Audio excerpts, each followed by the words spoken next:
Yeah, what is good, my anime people? What is good, yo? Guys, I can't lie to you.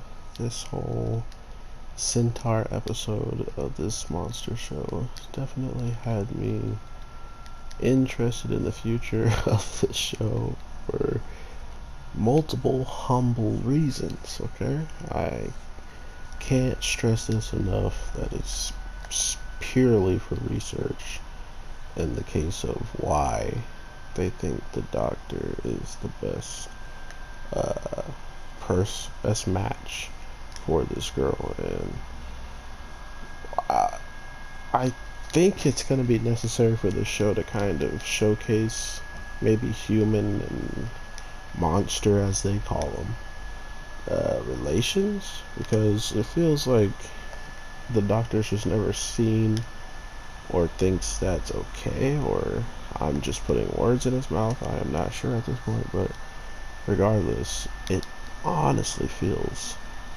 like that's 110% where this would go. But unfortunately, the snake, pretty much has no chance because of like just the position she's already in with the doctor, and he doesn't clearly see any of them like that. And our doctor was more worried about the other centaur, who they were explaining would be mad, yes, but at the same time, it's bound to be this way if everything works out the way that they were explaining it. But you also have to remember it was just a joke, guys. None of that stuff can happen because they were joking, unless they just happen to get married, which, I mean, we've seen some animes where the characters marry every single girl, so I will never be surprised by anything anime usually throws out at me until they throw something new or a monkey in the wrench. I can honestly say I'm expecting everything. Alright, that's just how it goes with anime at this point for me in my life. They can throw anything at me, and I should be prepared for it. I should not be surprised. I should be humbled that I'm watching something creative.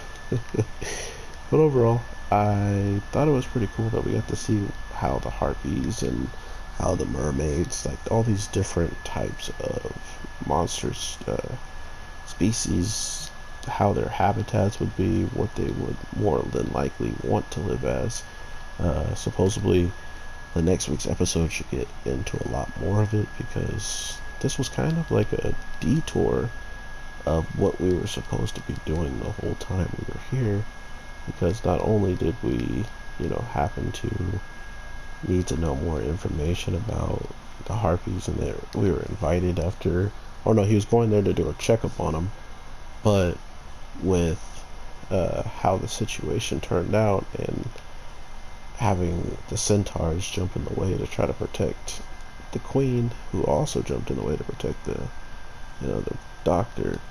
It just kind of showcased how easy it is for this show to kind of just go off course and make an episode out of something that just relatively happens on the spot. So always take that as a note in shows, is when the plot gets changed dramatically quickly, and you're kind of just in a position where you kind of have to take it or leave it, right? You're kind of just, oh, well, what are we going to do until this time passes? The doctor wants to stay here and make sure everything's okay, so what does that mean for everybody else? And that's where this comes along. So I kind of like that they can do that. It just comes down to, was it well done? Was it interesting? Was it the best thing?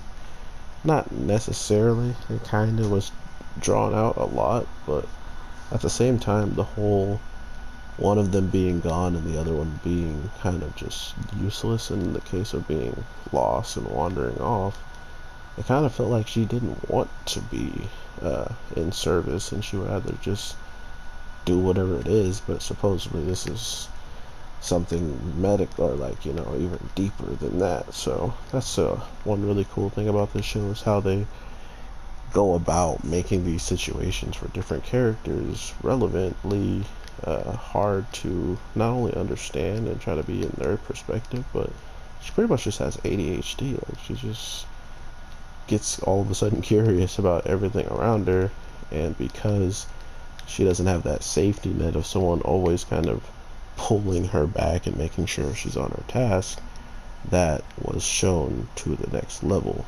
And since she's always had that person there until this one moment, it just goes to show you, if anything worse than that happened, be ready for the apocalypse to happen. That girl ain't gonna be no help at all. So keep that in mind. It's probably gonna play out somehow again throughout the show, I feel like. But regardless, it was interesting nonetheless. Definitely not the greatest of episodes. I'm pretty sure a lot more people are just happy about the end of the episode, if you know what I'm saying. But regardless of whatever you like, let me know in the comments. And I wanted to also say thank y'all for your support all the time. I apologize if I thank you guys a lot. That's kind of annoying, I bet. But it's 100% true, and it's crazy to think that y'all come back to watch the videos and any stuff like that. So I will definitely continue to put them out. And not only do you guys watch them, you also are not mad at me for when I'm posting them late like this, because I just didn't have the type of night, and then today was not a good day. I did stream for quite a long time. I just couldn't get focused on what I wanted to do because I was so frustrated and stuff. But y'all didn't get on me about it, and that's something I could never I will never take advantage of. I will get it out. I just need a little bit of time to watch the stuff and still be in a talkative mood, you know. So thank you, and let's get back into the videos. So I'll talk to you guys in the next one. Take care. Peace.